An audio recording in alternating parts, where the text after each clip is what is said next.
하나님께서는 우리 죄인들을 지극히 사랑하시고 불쌍히 여기셔서 구원해 가십니다. 구원의 은혜를 베푸십니다. 그 일을 위해 주님은 방도 수단을 쓰시는데요. 우리 문답은 크게 세 가지 은혜 방도를 이야기하죠. 말씀, 성례, 기도입니다. 이 중에서 우리는 기도에 대해서 배우고 있는데요. 아니 근데 기도가 은혜의 방도 맞느냐? 혹시 이렇게 고개를 갸우뚱하시는 분 계십니까? 그렇다면 그 문제의식이 참 좋다고 저는 말씀드리고 싶습니다. 은혜 수단에 기도를 포함하는 게 합당한가? 이 질문에 대해서 신학자들 간에 논의가 좀 있는 게 사실이거든요. 일단 말씀과 성례에 대해서는 반론이 아마 하나도 없을 겁니다. 그죠? 말씀과 성례는 일단 짝꿍인데요. 언어로 된 말씀, 보이는 말씀이니까요. 그리고 누가 보더라도 말씀과 성례는 하나님께서 우리에게 찾아와 주시는 방편이고요. 말씀과 성례를 통해서 우리에게 구원의 은혜를 베푸신다. 은혜가 내려온다. 이건 딱 이해가 잘 됩니다. 근데 기도는 그 방향이 어떻습니까? 기도는 올라가는 거잖아요. 사람이 하나님께 무엇을 아뢰는 것입니다. 이건 아무래도 우리가 하나님께 나아가는 방편입니다. 반대가 아니라 분향단의 향이 하늘로 올라가는 것처럼요. 그러니까 내려오는 말씀과 내려오는 이 성례와는 정반대 방향인 것으로 보이죠. 그죠? 그러니까 어떻게 기도가 은혜 방도가 될 수 있는가? 이건 정당한 질문이 됩니다. 약간 여담이지만요. 혹시 교우 여러분 중에 어떤 분이 기도가 은혜의 방도다라는 말을 들으시고도 한 번도 별 생각이나 문제의식이 없으셨다면 이건 약간 아쉬운 일이 되기도 한다 싶습니다. 왜냐면 사람이 보통 듣고 배우는 내용에 대해서 기본적으로 어느 정도 관심이 있으면 어떻게 합니까? 귀를 쫑긋하고 이 머리를 굴리죠. 생각을 합니다. 그런 중에 과연 그런가? 라고 묻는 건 좋은 일이고 필요한 일이지 않습니까? 합리적 의심이라는 거, 비판적 사고라는 거, 이건 건전한 것이고 자연스러운 것입니다. 그러니까 사도 바울의 말씀에 대해서도 이것이 과연 그러한가? 라고 물은 이 베레아 사람들을 칭찬했다면 이건 세상 모든 주장에 대해서 그 질문을 던지도록 하는 걸 허용한 것이 아니겠습니까? 어떤 주장을 좀 더 제대로 이해하고 그래서 때로는 수정해서 받거나 취사 선택을 하겠다는 건 매우 필요한 자세이거든요. 이 복잡한 세상에서.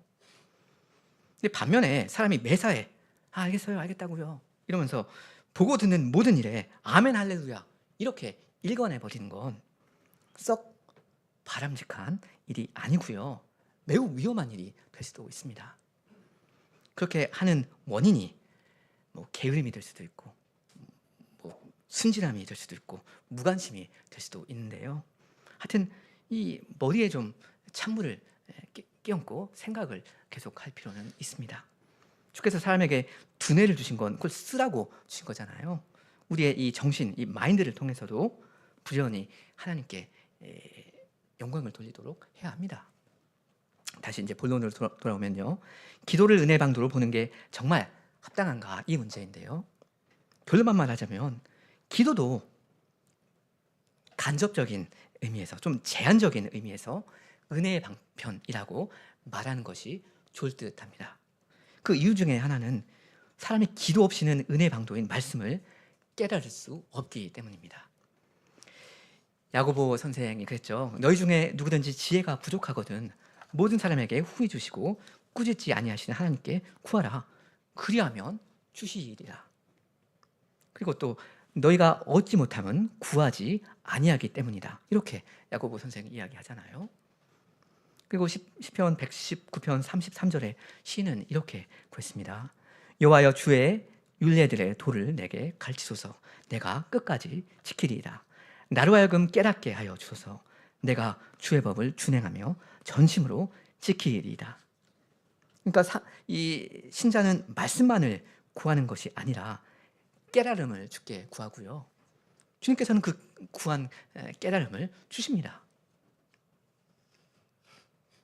물론 우리가 때로는 형제나 그 자녀들을 위해서 대신 기도를 하기도 하죠.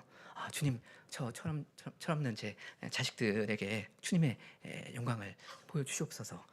저들의 귀를 뚫어주시옵소서. 이렇게 부모는 때때로 수시로 구할 수밖에 없는데요.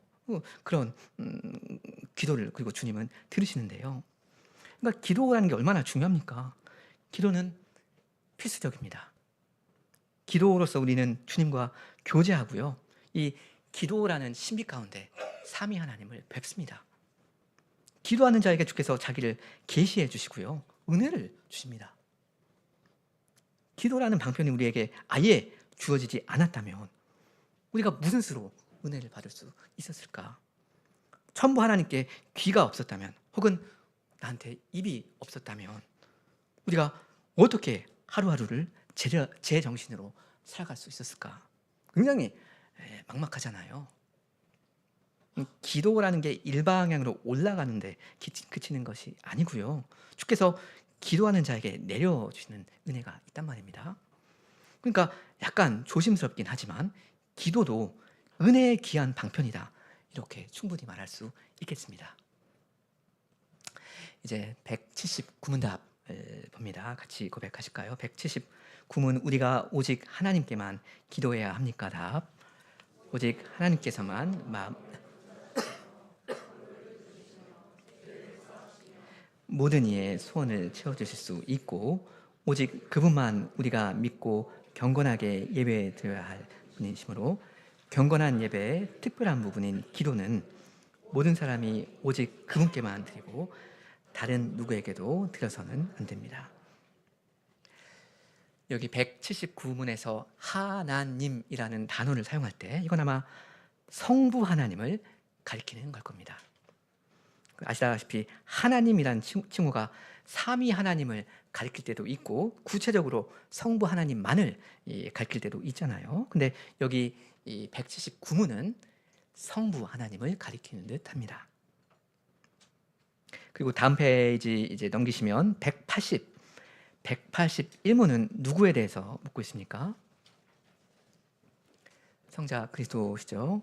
그 다음 182문은 어떻습니까? 방금 성부 성자였는데 182문은 성신 하나님이시잖아요. 지금 이건 이 178문답의 내용을 순서대로 이제 받아서 해설하고 있는 건데요.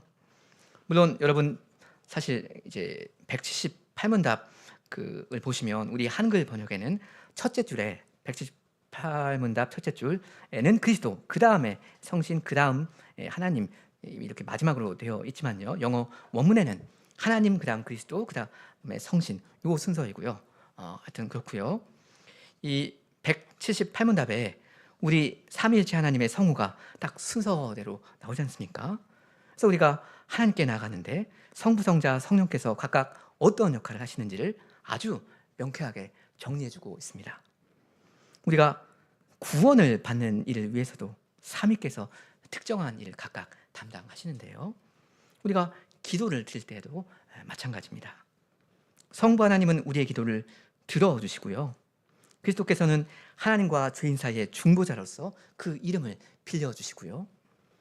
성신은 이렇게도 무지하고 나약한 우리를 힘있게 도와주십니다. 그러니까 하늘에 계신 우리 아버지요, 이 말 한마디가 천부께 정확히 전달되는 거, 이거 어쩌다가 대충 적당히 되는 일이 아닙니다. 죄인된 나의 떨리는 이 목소리가 하늘 아버지의 귀에 들어가서 그 마음을 움직이기도 하는데요. 그 일을 위해서 태산이 움직입니다. 아니 삼위 하나님께서 활동하십니다. 사역하십니다. 그 소통, 통신, 교제 이런 게 원래 그렇게 쉽게 되는 일이 아니잖아요. 요즘은 세상이 너무 좋아져서 애들한테도 다 핸드폰이 있는데요. 그래서 애가 아빠한테 할 말이 있으면 버튼 몇 개만 누르면 됩니다. 그럼 한 5초 이내로 연결이 됩니다. 세상 쉽고 빨라요. 근데 사실 이 일이 가능하게 만들기 위해서 얼마나 많은 비용과 인력이 투입되었습니까? 수많은 노동자들이 합작해서 이걸 만들어낸 거란 말입니다. 이 핸드폰을 개발하고 제조하신 분들, 전파를 송수신하는 그 기지국 서버를 설치하고 관리하시는 이 이동통신사 그분들, 하여튼 어마어마하단 말입니다. 아이가 학교 끝나고 집에 가면서 아빠한테 전화를 하잖아요. 아빠, 끝났어요. 집에 가고 있어요. 그러냐? 그래, 조심히 와라. 네, 알겠습니다. 이따 봐요. 이렇게 소통을 하고 아이가 교제를 하면서 마음이 더 든든해지고 아빠의 사랑을 한 번 더 느끼는 게 이 아이의 일상이란 말입니다. 우리는 워낙 익숙해져서 이런 핸드폰 같은 걸 당연시 하는데요. 별거 아닌 것처럼 보이지만 이건 이 아이가 보지 못하는 곳에서 이루어진, 그리고 이루어지고 있는 큰 수고의 결과입니다. 그러니까 삼성전자 개발자들, 그 KT 기술자들, 그리고 과학기술정보통신부 공무원들께 감사하는 마음을 가지는 게 마땅합니다. 제가 무슨 이야기를 지금 하려는 건지 여러분 잘 아시죠? 지금 179문답은 우리가 하나님 아버지께 기도를 한다 하는 이 우리의 일상에 대해서 이야기를 좀 태연하게 하고 있는 것 같은데요. 이 기상천외한 일이 가능하도록 하기 위해서 삼위 하나님께서 어떤 일을 합작으로 성취하셨는가, 어떤 일을 지금 하고 계신가, 어떤 대가를 치르셨는가, 지금도 우리를 어떻게 보이지 않는 곳에서 섬기고 계시는가, 이걸 우리는 생각해야 하고요, 감격하고 감사해야 마땅합니다. 주께서 우리를 얼마나 사랑하셨으면, 얼마나 간절히 우리와 쌍방향으로 교제하기를 원하셨으면, 얼마나 우리의 목소리를 듣고 싶어 하셨으면 이렇게까지 하셨는가 묵상할 필요가 있겠죠. 그리고 시도 때도 없이 하나님 아버지께 실제로 기도를 하셔야 합니다. 왜냐하면 여러분, 어떤 사람이 최고의 효자이고 최고의 효녀입니까?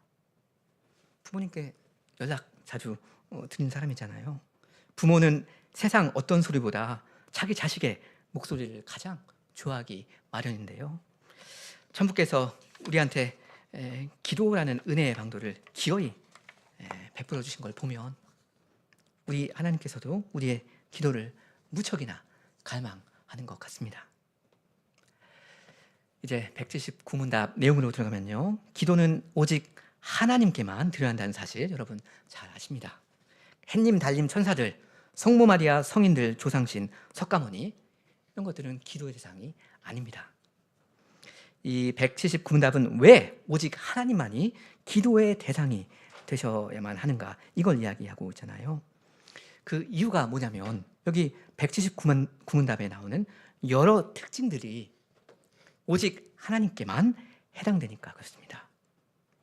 먼저는 하나님께만 있는 고유한 이 능력들을 열거하죠. 그 답 첫째 줄에 오직 하나님께서만 마음을 감찰하시고 간구를 들으신다 합니다. 우리 마음을 멀리서도 아시는 분은 주님밖에 없죠. 그리고 실제로 사람에게 기도를 들을 수 있는 기능이 있는 분도 이분 한 분밖에 없습니다. 시편 116편 1절에 시인이 이렇게 고백합니다. 여호와께서 내 음성과 내 간구를 들으심으로 내가 그를 사랑하는도다. 그의 귀를 내게 기울이셨으므로 내가 평생에 기도하리로다. 성도 여러분도 다 이런 경험을 고백하실 수 있으면 참 좋겠다 싶습니다. 주님께서 그 귀를 나에게 기울여 주셨다. 그걸 내가 안다. 직접 분명히 확인했다. 그러니까 나는 평생 그분께만 기도하면서 살 거다. 내가 그 내 골방에서 속삭이는 이 기도, 그 음성을 듣는다는 건 보통 어려운 일이 아니겠죠. 주님은 들으십니다. 그 귀의 모양은 있어도 듣지 못하는 우상과는 달리 우리 하나님은 우리 간구를 들으실 수 있고 그리고 들어주실 수도 있습니다. 그 답 넷째 줄에 모든 이의 소원을 채워주실 수 있다고 하잖아요. 그래서 엘리야 선지자는 갈멜산에서 오직 여호와 하나님께만 기도했죠. 여호와여 내게 응답하소서, 내게 응답하소서, 이렇게 구했습니다. 그랬더니 과연 응답해 주셨습니다. 그리고 우리가 매일 사실 아뢰야 하는 큰 기도 제목 중에 하나가 사죄를 구하는 건데요. 하나님께서만 죄를 사하실 수 있죠. 우리의 죄 때문에 궁극적으로 피해를 입으신 분도 하나님이시고요. 그래서 죄를 용서하시려면 용서하실 자격이 있는 당사자도 하나님이신데요. 우리 하나님은 용서할 자격만 있으신 게 아니죠. 용서하실 의사가 있으시고 매우 적극적으로 용서하기를 원하십니다. 마지못해서 체면이 있으니까 용서해 주시는 거 아니고요. 봐주시는 거 아니고요. 그 못난 탕자가 돌아오는 걸 저 멀리서 보고 불쌍히 여기고 가서 달려가 이 목을 안고 입을 맞춘 그 아버지의 마음과도 같습니다. 그것보다 더합니다. 우리 누가복음 15장 좀 펴보실까요? 누가복음 15장인데요. 그 탕자 이야기 보면 가해자는 누구입니까? 어리석은 둘째 아들이고 피해자는 명백히 아버지잖아요.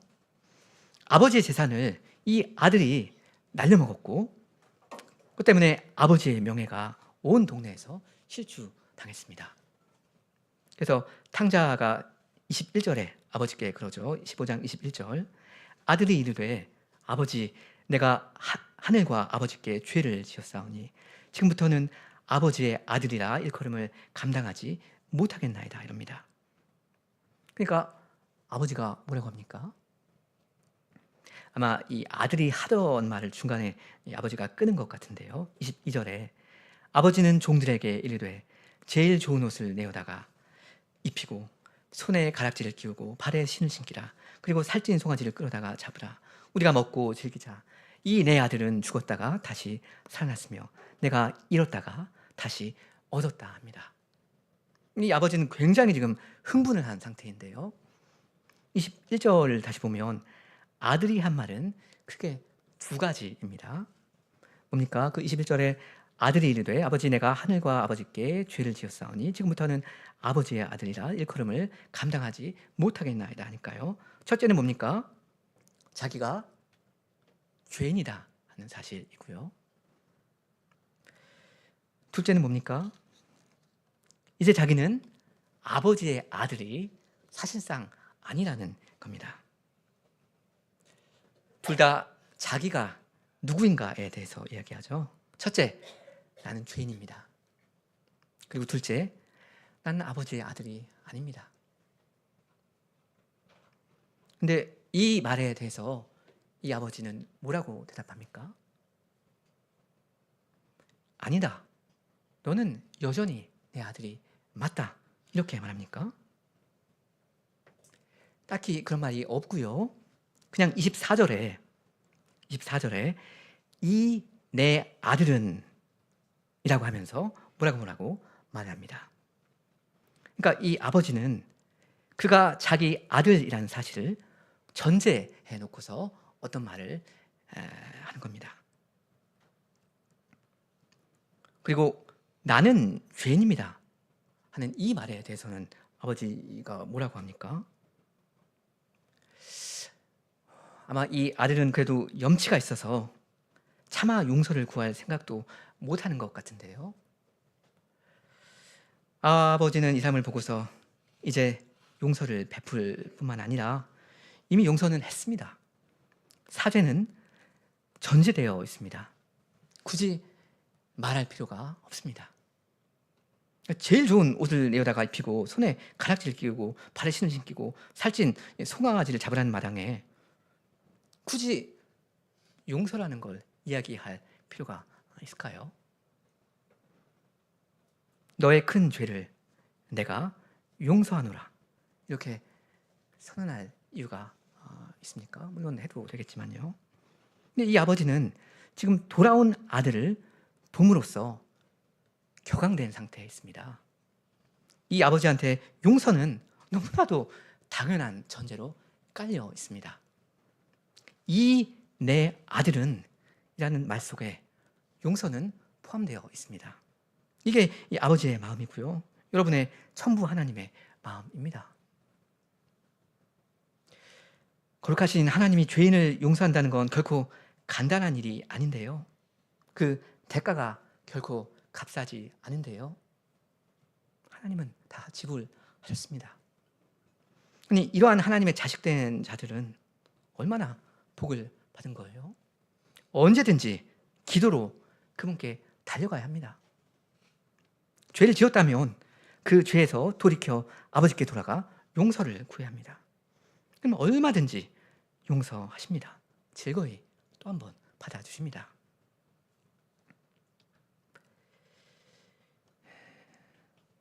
자, 이 요리문답의 넷째 줄까지는 능력을 이야기했다면요, 오직 하나님만 이러이러한 일을 하실 수 있다, 이런 취지로 이제 다섯째 줄부터는 하나님으로서의 그분의 지위 혹은 자격을 이야기합니다. 다섯째 줄부터는 지위입니다. 그죠? 오직 그분만 우리의 믿음의 대상이 되시고요. 절대적이고 종교적인 의미에서의 믿음이요. 그 다음 줄, 그분만 종교적인 예배 대상이십니다. 여기 경건하다는 말은 종교적이다는 말인데요. 그래서 기도는 하나님께만 드려야 합니다. 혹시나 장난으로라도 그냥 한번 해보는 말로라도 조상이나 돌아가신 부모님한테나 누구한테 소원을 빌어서는 안 됩니다. 요즘 그 어떤 관광지나 어떤 다리나 전망대 가보면 그 걸려 있는 거 있지 않습니까?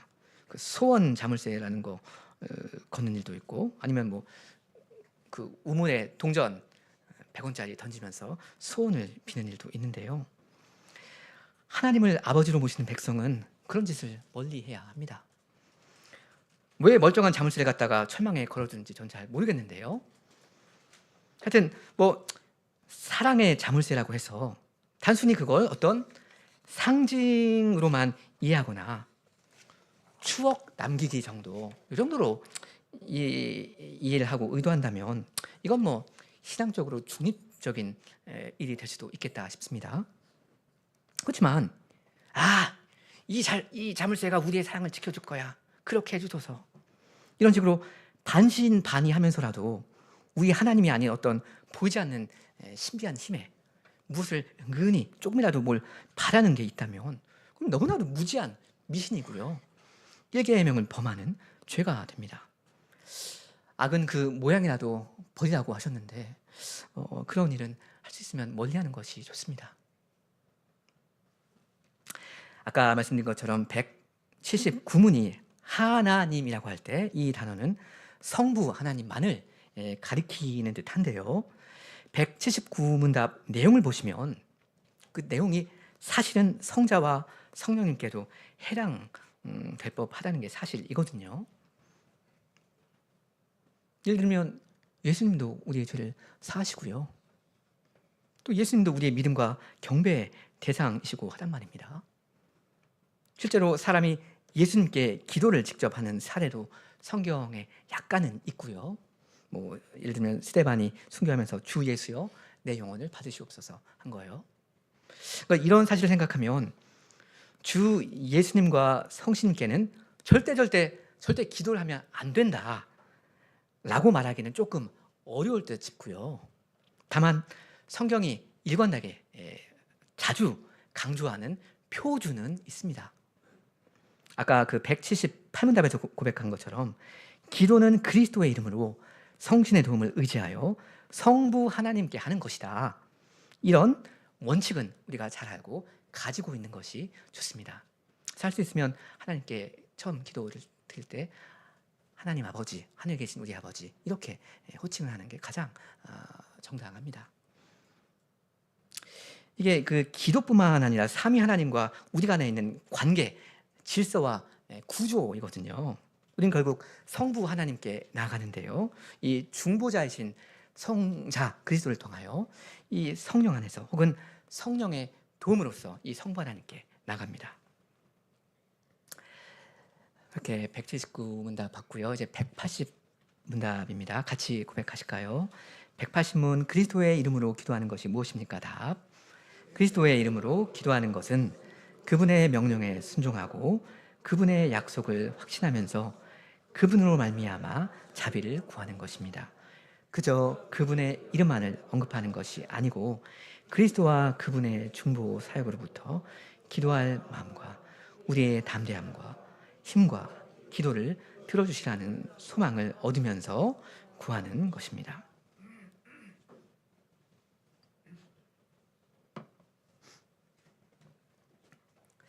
우리 구주 예수님께서 우리의 드리는 기도에서 차지하시는 역할은 한마디로 이름입니다. 주께서 그 이름을 우리에게 주셨습니다. 특히 기도를 할 때 내 이름을 써라 하면서 주셨습니다. 그 요한복음 16장 23절에 내가 진실로 진실로 너희에게 이르노니 너희가 무엇이든지 아버지께 구하는 것을 내 이름으로 주시리라. 지금까지는 너희가 내 이름으로 아무것도 구하지 아니하였으나 구하라. 그리하면 받으리니 너희 믿음이 충만하리라 하셨습니다. 그래서 우리는 그리스도의 이름으로 기도하는 것입니다. 그 180문답 둘째 줄 그분의 명령에 순종하여 그분의 약속을 확신하면서 순종하여라고 이해하시면 좀 더 좋습니다. 명령에 순종하여 그분의 약속을 확신하면서, 이 말은 지금 방금 제가 낭독한 요한복음 말씀을 가리키는 걸 겁니다. 주께서 그분의 이름으로 얼마든지 구하라고 명하셨고요. 이 명령과 함께 약속을 주셨는데요. 그리하면 받으리니 너희 기쁨이 충만하리라 이것입니다. 그러니까 주께서 그 귀한 이름을 우리한테 주셨는데요. 은혜로. 이건 일단 그분과 우리 사이에 관계가 이미 있다는 뜻이 됩니다. 그죠? 왜냐하면 그 요한복음 맥락만 봐도 이 주님과 이 사람들 남남이었나요? 아니었잖아요. 스승과 제자였고요. 주종 관계였고요. 포도나무와 이 가지였고요. 친구 관계였단 말입니다. 주께서 아무한테나 이 불특정 다수한테 자기 이름을 다 주신 게 아니고요. 은혜로 자기의 것들에게, 여러분들에게 그 이름을 주셨습니다. 이렇게 우리는 예수님께 정당하게 그 귀한 이름을 받았고요. 선물로 그분으로 말미암아 아버지께 나갑니다. 우리 에베소서 2장을 한번 펴보실까요? 에베소서 2장 18절에 나아감이라는 단어가 있는데요. 우리는 예수님으로 말미암아 그 하나님 아버지께 나아가는데 그 18절에 나아감이라는 이 중요한 단어가 있고요. 16절부터 읽습니다.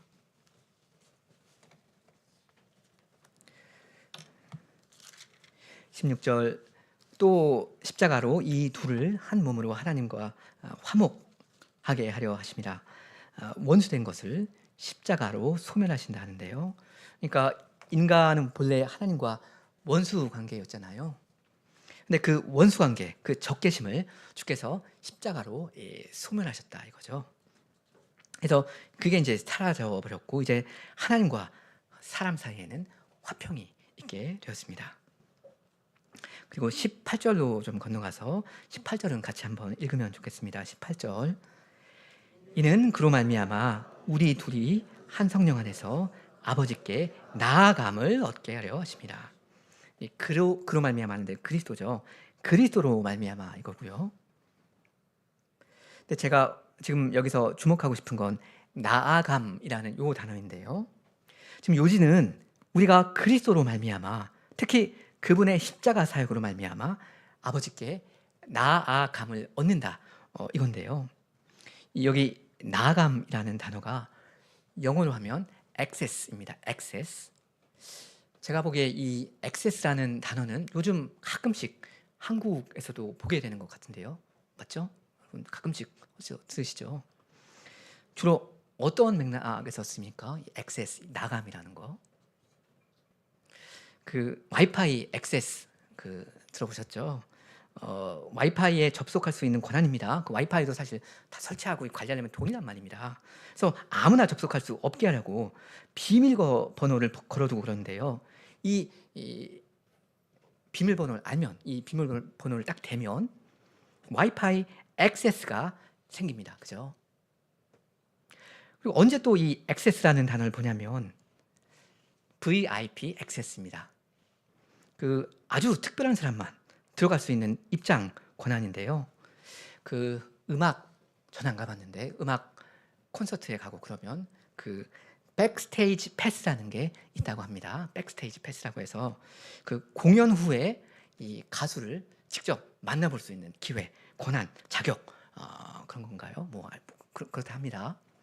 근데 하여간 이게 다 뭐냐면 모든 사람에게 열려 있고 그런 건 아닌데 일부 특정 사람들한테만 어떤 권한을 준다는 거죠. 일반인은 못 들어가는 곳에 들어갈 수 있게 해주는 그 자격을 주는 거, 그게 액세스입니다. 결국 이게 예수님의 이름인데요. 원래 사람은 아무도 거룩하신 아버지께 나가지 못하죠. 근데 예수님의 이름을 딱 대는 그런 사람은 아버지께 나감을 얻습니다. 액세스를 얻어요. 이 VIP 대우를 받습니다. 여러분, 우리 최근에 현수 씨만 전역한 것이 아니라 실은 BTS 멤버들도 다 국방의 의무를 다했다고 하지 않습니까? 그래서 아마 언젠가 콘서트도 하고 그럴 건데요. 공연 후에 이 귀한 분들을 만날 수 있는 자격 아무한테나 있는 건 아니죠. 돈 아마 엄청 내야 될 겁니다. 이 백스테이지 패스가 있는 VIP들만 이 전국이랑 만나서 이야기도 하고 사진도 찍고 사인도 받고 할 수 있는데요. 말하자면 그렇다고요. 근데 예수님의 이름으로 기도하는 사람은 하나님 아버지께 나아감을 누립니다. 그 액세스를 받습니다. 근데 이건 단지 예수님의 이름을 언급한다고만 되는 일은 아니지 않습니까? 우리 주님의 이름이 무슨 열려라 참깨도 아니고, 그 이야기를 여기 요리문답에서도 하는데요.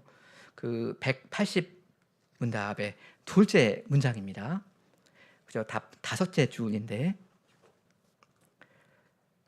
다섯째 줄 보시면 그저 그분의 이름만을 언급하는 것이 아니고 그리스도와 그분의 중보 사역으로부터 기도할 마음과 우리의 담대함과 힘과 기도를 들어주시리라는 소망을 얻으면서 구한다 이러잖아요. 이 부분은 영문을 사실 보면 좀 더 뚜렷하게 나오는데요. 이 문장은 두 가지의 대조되는 말을 하고 있는 것입니다. 사실은 그러니까 다섯째 줄 그저 그분의 이름만을 언급하는 것이 아니고, 여기까지가 1번이고요.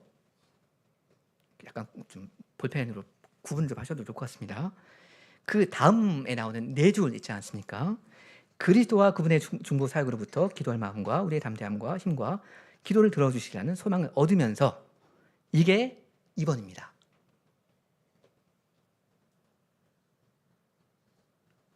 그러니까 뭔 이야기냐면 이해가 되십니까? 이것이 아니고 이것이다 라는 건데요. 그냥 아무 생각 없이 아무 의미 없이 그냥 기도 끝에 예수님의 이름으로 기도합니다. 아멘 이렇게 해버리면 안 되는데요.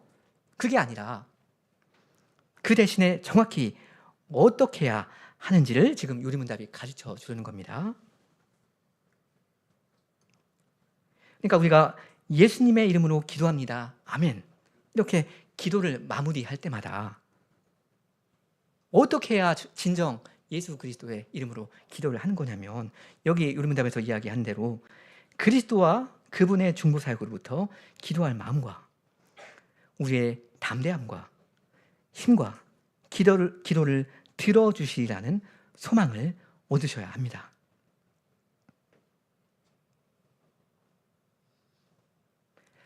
그리스도의 이 귀한 이름이 나한테 없었더라면 나는 기도할 엄두도 안 났을 거고, 기도를 한다고 한들 자신이 하나도 없었을 거고, 아버지께서 내 기도를 들어주실 거라는 기대도 못했을 건데, 난 지금 예수님의 이름으로 기도하고 있다.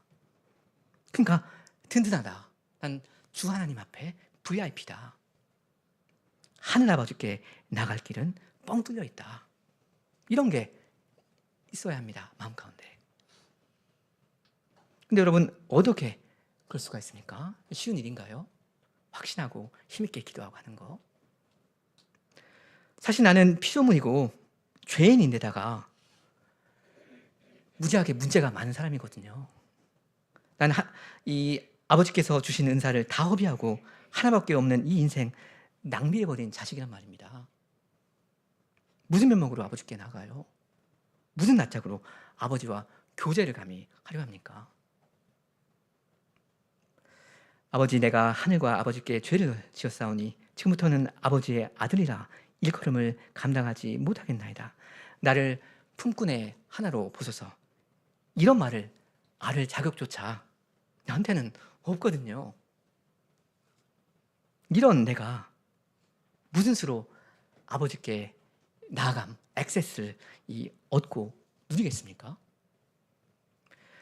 답은 에베소서 말씀에 있습니다. 아까 그 2장 다음에 3장 12절인데요. 아까 2장에서도 그 나아감, 하나님께 나아감이 있었고요. 3장 12절 우리 같이 한번 큰 목소리로 자신 있게 읽으면 좋겠습니다. 3장 12절. 우리가 그 안에서 그를 믿음으로 말미암아 담대함과 확신을 가지고 하나님께 나아감을 얻느니라. 여기서 그 누굽니까? 그 하는데 둘 다 그리스도입니다. 그러니까 우리는 그리스도 안에서 그리스도를 믿음으로 말미암아 담대함과 확신을 가지고 하나님 아버지께 나아감을 얻습니다. 그러니까 우리에게 필요한 그 백세이지 패스는 믿음입니다. 우리의 중보자 예수님을 의뢰하는 믿음입니다. 우리 같은 사람들이 천국에 나간다고 할 때 염치가 있어서 차마 얼굴을 들지 못하겠고 못 나가겠고, 염치가 없으면 그냥 나아갈 수 있는 거고 그런 거 아닙니다. 최근에 좀 착하게 살았으면 나갈 수 있고, 아니면 양심의 가책 때문에 좀 곤란하고, 하나님을 뵐 용기가 있으면 나가고, 아니면 뒷걸음치고, 요즘 내 형편이 좀 괜찮으면 굳이 나갈 필요 없고, 절박하면 억지로라도 나가는 거, 그런 거 아니잖아요. 우리가 아버지께 나아감, 액세스를 얻고 단지 그냥 나아가기만 하는 것이 아니라 담대함과 확신을 가지고 나아가게 하는 것이 무엇입니까? 믿음입니다. 우리는 예수님의 이름으로, 그 이름을 믿음으로 아버지께 나갑니다. 다른 방법은 없습니다. 이 믿음이 없으면 아무것도 안 됩니다. 그러니 믿음이 부족한 나에게 믿음을 더 주십시오. 여러분 간절히 구하시기 바랍니다. 우리 같은 사람들이 천국에 기도를 드릴 수 있는 이 열쇠는 그리스도이신데요, 이 그리스도를 나의 중보자로 정말로 소유하고 누릴 수 있게 하는 열쇠는 믿음입니다. 이 믿음을 더 달라고 간절히 구하셔야 합니다. 그러면 주께서 얼마든지 기쁘게 주시겠습니다. 흔히 주께 평생 구하고 받으며 받는 그 기쁨을 우리 다 함께 풍족히 누리면 좋겠습니다. 함께 기도하시겠습니다.